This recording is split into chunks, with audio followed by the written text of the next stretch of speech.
আসসালামু আলাইকুম রহমতুল্লাহি ওয়া বারাকাতুহু আলহামদুলিল্লাহি ওয়াহদা ওয়াসসালাতু ওয়াসসালামু আলা মান লা নাবিয়্যা বা'দা আম্মা বা'দ। সম্মানিত ভাই বন্ধুগণ, আমরা গুরুত্বপূর্ণ কোনো কাজ করতে গেলে সেখানে যদি কোনো কাগজের প্রয়োজন হয় তাহলে সেই কাগজের একাধিক কপি আমরা নিয়ে যাই। উদ্দেশ্য মাস্টার কপি বা মূল কপি যদি কোনো সমস্যা দেখা দেয় তাহলে বিকল্প কপি দিয়ে যেন আমার কাজটি সেরে আসা যায়। ঠিক তেমনিভাবে আল্লাহ সুবহানাহু ওয়া তাআলা যে সমস্ত ইবাদতের নির্দেশ আমাদেরকে করেছেন সে সমস্ত ফরজ ইবাদতের পাশাপাশি একই ইবাদতের নফল ফরম্যাটও আল্লাহ সুবহানাহু ওয়া তাআলা রেখেছেন। যেমন রমজানের সিয়াম রাখা ফরজ, এর বাইরে বিভিন্ন সময়ে নফল সিয়ামের ব্যবস্থা আল্লাহ তাআলা রেখেছেন।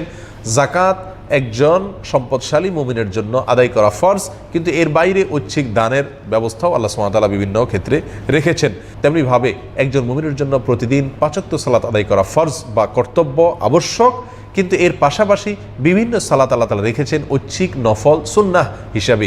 এগুলো ফরজের ঘাটতি পূরণ করার জন্য। কিয়ামতের ময়দানে বান্দার যদি মূল সালাতে অর্থাৎ ফরজ সালাতে যদি ঘাটতি দেখা দেয় তো আল্লাহ সুবহানাহু ওয়া তাআলা নফল দিয়ে তার ফরজের ঘাটতি পূরণ করবেন। সম্মানিত ভাই বন্ধুগণ, আর এই নফল সালাতের ভিতরে সবচেয়ে গুরুত্বপূর্ণ সালাত হলো তাহাজ্জুদের সালাত। এই তাহাজ্জুদের সালাত জান্নাতীদের আলামত। কোনো লোক জান্নাতি হবে আর তাহাজ্জুদ আদায় করবে না, এটা হতেই পারে না। এই জন্য আল্লাহ সুবহানাহু ওয়া তাআলা সূরা যারিয়াতে জান্নাতীদের কথা বলতে গিয়ে তাদের বিবরণ দিতে গিয়ে আল্লাহ সুবহানাহু ওয়া তাআলা বলেন, কানু কালিলাম মিনাল লাইলি মা ইয়াহজাউন। তারা জীবদ্দশায় পৃথিবীতে যখন তারা বেঁচে ছিল তারা রাতের অল্প অংশ ঘুমাতেন আর বাকি অংশ ইবাদত বন্দেগীতে কাটাতেন।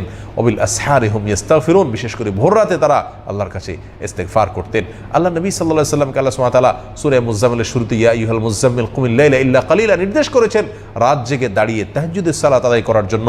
এবং আল্লাহ সুবহানাহু ওয়া তাআলা আরও অন্য জায়গায় নির্দেশ করেছেন ওমিনাল লাইলি ফাতাহাজ্জাদ বিহি নাফিলাতাল লাক। আর রাতের কিছু অংশ আপনি অতিরিক্ত এক্সট্রা হিসাবে তাহাজ্জুদের সালাত আদায় করুন জেগে।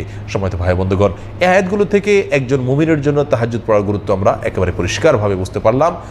হাসান বসরি রাহিমাহুল্লাহ বলেন, কোনো মানুষ আল্লাহ সুবহানাহু ওয়া তাআলার নৈকট্য অর্জন করার জন্য তাহাজ্জুদের চাইতে মোক্ষম কোনো উপায় নেই, ভোর রাতের চাইতে উপযুক্ত কোনো সময় নেই আল্লাহর কাছ থেকে তার যে কোনো চাওয়াকে মঞ্জুর করে আনার জন্য।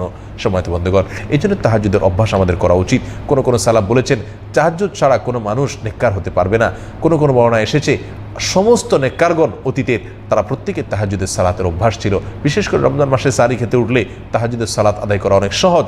আর এর বাইরেও সারা বছরও আমরা তাহাজ্জুদের সালাত আদায় করতে পারি। তাহাজ্জুদের সালাত সম্পর্কে একটি ভুল ধারণা আছে। আমরা মনে করি তাহাজ্জুদের সালাত শুধুমাত্র ঘুম থেকে উঠে ভোর রাতেই আদায় করতে হয়। হ্যাঁ, এটা ঠিক। তাহাজ্জুদ মূলত ঘুম থেকে উঠে সালাত আদায় করাকেই তাহাজ্জুদ বলা হয়। তাফসিরে কুরতুবী সহ বেশ কিছু তাফসিরের কিতাবে তাহাজ্জুদ এর সালাতের ব্যাখ্যা দিতে গিয়ে বলা হয়েছে ঘুম থেকে উঠে যে সালাত আদায় করা হয় সেটাকে তাহাজ্জুদের সালাত বলে। কিন্তু এর বাইরে হাসান বসরি রাহিমাহুল্লাহ সহ বড় বড় তাবেঈনদের মত হলো এশার পর থেকে তাহাজ্জুদের ওয়াক্ত শুরু হয়। এশাদের পর থেকে আপনি যে কোনো সালাত আদায় করবেন আল্লাহ সুবহানাহু ওয়া তাআলা সেটাকে তাহাজ্জুদের মধ্যে গণ্য করবেন এবং রাত জেগে সালাত আদায় করার যে ফজিলত সেই ফজিলত আপনি পাবেন। তবে সন্দেহ নাই ভোর রাতে আদায় করলে সেই তাহাজ্জুদের মর্তবা মর্যাদা অনেক বেশি। এটা হলো অনেকটা আখের মতো। কেউ যদি আখের গোড়া কিনতে না পারে অন্তত আগা দিয়ে তার কাজ সেরে নিল। কেউ যদি ভোর রাতে উঠতে না পারে তাহলে বঞ্চিত হওয়ার চাইতে ভালো যে এশার পরে বিতির পড়ার আগে 2 রাকাত 4 রাকাত সে তাহাজ্জুদের নিয়তে পড়লো, পড়ে তারপর শুলো। ইনশাআল্লাহ আল্লাহ তাকে তাহাজ্জুদের সওয়াব দান করবেন। তাহাজ্জুদের সর্বনিম্ন রাকাত সংখ্যা হলো 2 আর সর্বোচ্চ কোনো সীমা নাই। হাদিসে কোনো সীমা বলা হয় নাই। তবে নবী করিম সাল্লাল্লাহু আলাইহি ওয়াসাল্লাম সাধারণত 8 রাকাত পড়তেন, 2 রাকাত করে।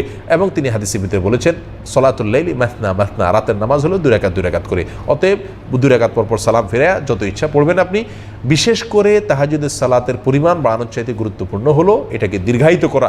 বুখারী মুসলিমের হাদিসে আম্মা জানা আয়েশা রাদিয়াল্লাহু তাআলা বলেন নবী সাল্লাল্লাহু আলাইহি ওয়াসাল্লাম এই তাহাজ্জুদের নামাজ যখন পড়তে দাঁড়াতেন এত বেশি সময় ধরে দীর্ঘ সময় ধরে দাঁড়িয়ে থাকতেন মনে হতো যে তার পা ফেটে যাওয়ার উপক্রম হবে। সম্মানিত বন্ধুগণ, এই জন্য তাহাজ্জুদের নামাজ সংখ্যা না বাড়িয়ে দীর্ঘ রুকুতে বেশি সুবহান রাব্বিল আযীম পড়েন, সেজদার তাসবিহ বেশি পড়েন, অনেক সময় দেন, বৈঠকে আস্তে আস্তে পড়েন, সূরা কাজগুলো ধীরে ধীরে পড়েন, যত লম্বা সূরা মুখস্থ আছে পড়েন, কয়েকটা সূরা পড়েন, অর্থাৎ দীর্ঘ করেন। এটা হলো তাহাজ্জুদের সবচাইতে উত্তম পদ্ধতি।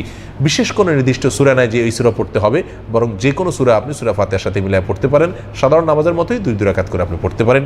আল্লাহ সুবহানাহু ওয়া তাআলা আমাদের সকলকে তাহাজ্জুদের নামাজকে সহিভাবে সুন্দরভাবে বেশি আদায় করার তৌফিক দান করুন।